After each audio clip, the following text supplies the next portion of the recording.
are you? Thank you for spending your lunchtime with me. Hopefully I'll entertain you while you eat.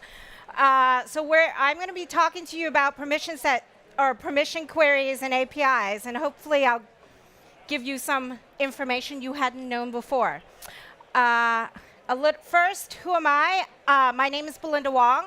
I'm a product manager at Salesforce. I actually do look after the feature areas around profiles, permission sets, and user management. So today, I don't know if I'm going to have too many of these, but I might leak out a few things that we're working on. So this is just a reminder to please base all of your purchasing decisions on things that are generally available today. So what I'm going to be covering in the next 20 minutes or so is just a reminder of what are all the target use cases when you think about having the need to query for permissions and where you guys should be thinking about figuring out what the current permissions of the users are. Then I'll do a quick review of the data models around permissions, specifically focusing around the difference that we think about as runtime permissions and design time for your administrators. Then I will talk a little bit about a new feature that came out within the last year called OnDemand or session-based permission sets and how that impacts the queries that your guys are making. And I will run a quick demo of a page that I built called What's My Perms, which I actually built entirely based on the Lightning Flow or the Flow engine. So even though I'm going to be showing you queries in the developer console, the page that you see is actually all queries being made using the Flow engine. And then if we have time, we'll do some questions and answers. Otherwise, I'll be sticking around for anyone who has questions after the presentation. So let's dive right into the use cases. So when are you going to want to know about the permissions for your users, especially in the context of the apps that you're building, or maybe even the first case that I'm going to talk about, which is when you've been asked to do a security audit of who has everything, right? Who are the users that have these uber permissions that we talk about, like modify all data, view all data. Another use case would be as you're building your apps and your Lightning components and Visualforce pages, the Apex by default gives you access to everything because it needs to run in a system mode. So when you're building these components, it's important to think about, are you actually in danger of leaking data to those users accessing those pages and classes without, unintentionally? So building these queries and these checks into your classes is important. And if you're an ISV, if you're partners, that's part of the security check that they do on your application when you're submitting it to the App Exchange. And if you're an administrators, there's always the user coming and saying, I just got insufficient privileges. What are the things that I should be looking for? What are you going to help them with in terms of querying what their permissions are?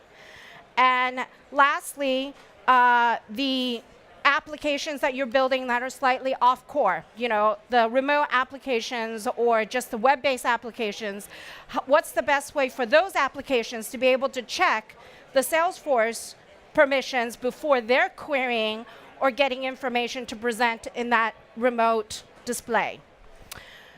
So diving right in, the user runtime is really, and in fact, this object that we built called the user permission access was specifically built for that mobile use case that we talked about. So this is a single S object that you can query that gives you the consolidated view of the current permissions associated with the current user session.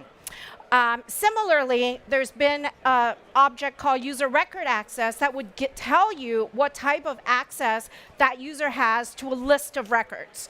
So if you're trying to figure out if a particular set of records that you queried using your system mode Apex actually should be presented to the user that's accessing that page, the user record access is a great way. It's a single object, single query you can make to determine if they have access to any or all of those records or what type of access they have. Now, in contrast, when you're dealing with design time, what the admin is thinking of when they're assigning permissions to users, it's all centered around permission sets. Even when they're assigning it through a profile, there's always a permission set that is identified by this flag is owned by profile that represents the actual permissions associated with that profile. So at the permission set level is where you're going to see all the user permissions, things like manage users, modify users, or contract approvals, things that are represented as app or system permissions. Then we have child objects that represents the CRUD and the FLS, the field level security. The object permissions will give you the CRUD, the field permission object will give you the field level security, and then the setup entity access will give you things like visual page access, visual force page access, Apex class access. So the key thing here is the core object, the center object is the permission set, even if you're thinking conceptually about it as a profile. Then they get assigned to the user through the perm set assignments. And the session activation object and the flag that I highlighted on the perm set that says has activation required, that's dealing with that new feature that I mentioned about on-demand or session-based permission sets, because we introduced that to allow you to control and put some approval processes and potentially criteria around how you might want to control some of these permissions that only activate when a user is coming in maybe from a mobile app or when they've gotten a manager's approval to do something, and you can encapsulate that with a permission set that requires activation. So, kind of covered the on-demand permission sets. That has activation required translates to a checkbox that you'll see in the UI that says session activation required. And then these permissions, once they're activated, will show up in the runtime. Otherwise, your user permission access check will show them as false. So let's jump now into the demo.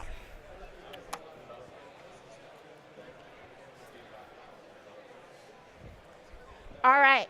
So I've logged into an org with a set, and this user, Ron, I love, my Harry Potter. So he initially does not have access to what I call the Uber perms. He has no ability to manage users. He has no ability to view all data, modify or view setup. But I've added in this flow, is a design flow, the component to say if I answer yes to toggling my view setup, it's going to activate a perm set that now gives me view all data and view setup. Okay, and by doing that, and I have to refresh. You'll see that by activating that, I now have access to the setup console where I can launch the developer console. And from here, let me show you the queries that I can make with this. So now I can say, give me my current state. By running this query,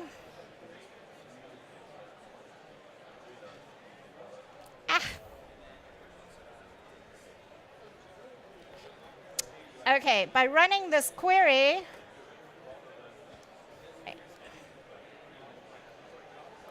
okay, live demo.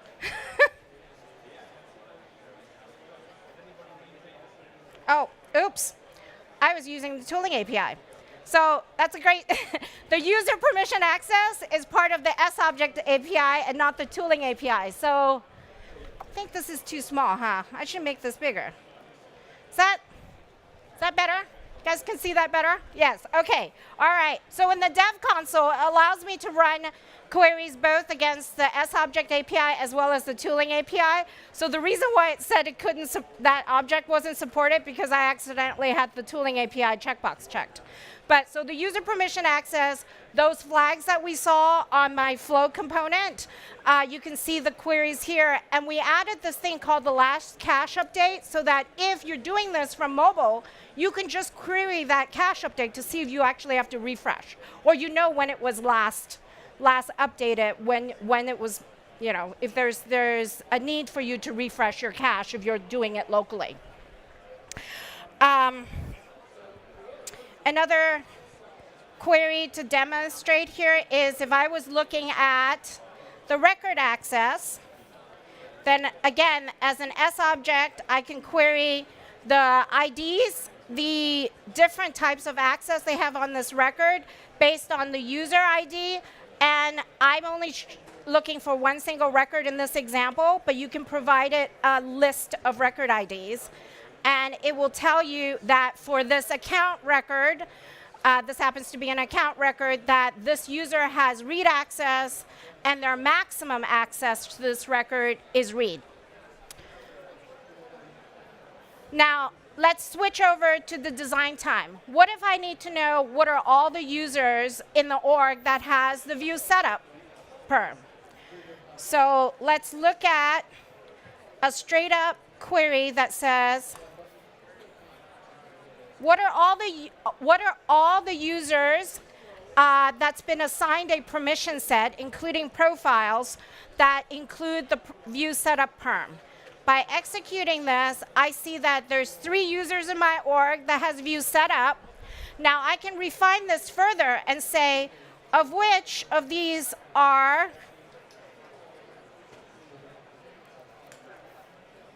what if I restrict only to the users that have the perm via something that requires activation? So then I can see, or that doesn't require activation. So of the 3 users that I saw in my previous query, only 2 of them have view setup permanently, right? They don't have the activation required. And you already saw that my Ron was the one who required an activation before I could see the setup menu. Now, if you're doing this for object CRUD, you do need to do that in 2 steps.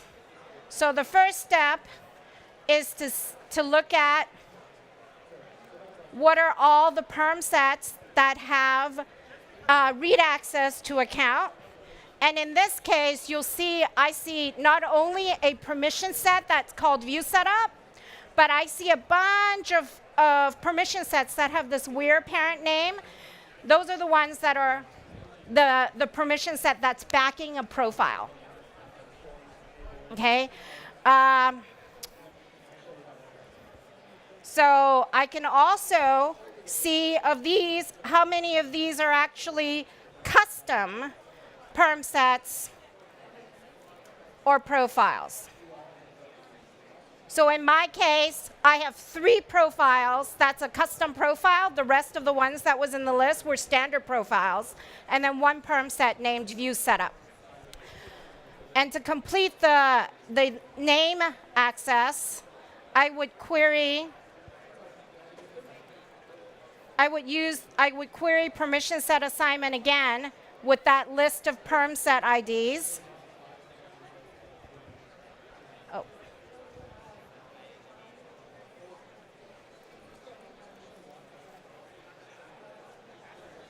I would query again the permission set assignment to see who are my users that are assigned with the read access, in this case, just Ron.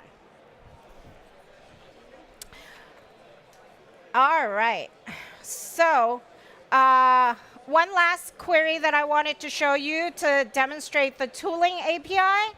There's some of you may know that there's also an object called permission set tab settings to determine that you can assign to profiles on what type of default tab settings they have. That particular object is actually only available in the tooling API. So in the dev console, I can run that query using the tooling API.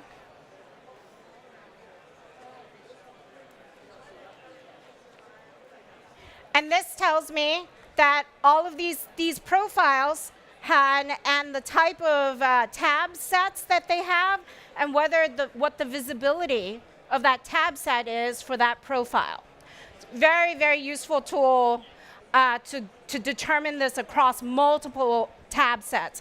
I've seen this as an idea exchange, and we'll work on doing this in the UI, but for now you can do this with the tooling API.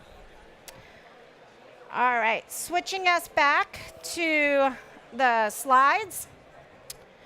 So with all of that, if there's only 3 things you remember from all that stuff that I've gone through, the first would be, if you need to understand what the current access of your current user, use these runtime cache S objects, user permissions access and user record access.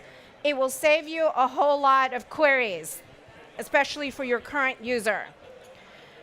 If you're looking to understand what the design time configurations are for your permission entitlements, all roads leads back to the perm set. Just remember that part of it, and then you'll be able to fan your way out with your queries.